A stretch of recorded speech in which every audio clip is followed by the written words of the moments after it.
গাজীপুরের টঙ্গীতে বিশ্ব ইজতেমা মাঠের নিয়ন্ত্রণ নিয়ে দুই গ্রুপের সংঘর্ষে নিহত আমিনুল ইসলাম বাচ্চুর পরিবারের খোঁজখবর ও সমবেদনা জানাতে তার বাড়িতে গেছেন জামায়াতে ইসলামীর কিশোরগঞ্জ জেলার আমির অধ্যাপক রমজান আলী। এ সময় নিহত আমিনুল ইসলাম বাচ্চুর পরিবার দুই ছেলের সঙ্গে কুশল বিনিময় করেন ও পরিবারের খোঁজখবর নেন অধ্যাপক রমজান আলী।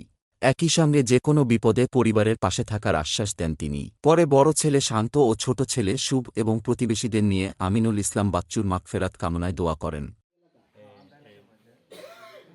জামায়াত নেতা অধ্যাপক রমজান আলী বলেন, গাজীপুরের টঙ্গীতে বিশ্ব ইজতেমা মাঠে সংঘর্ষে নিহত আমিনুল ইসলাম বাচ্চুর পরিবারের খোঁজখবর ও সমবেদনা জানাতে এসেছি।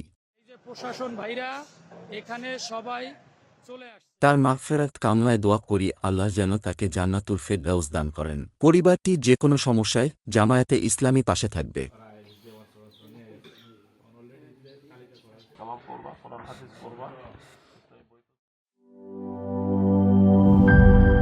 শিয়া বাটার ও ভিটামিন ই সমৃদ্ধ lily glam beauty soap. Lily, always beautiful.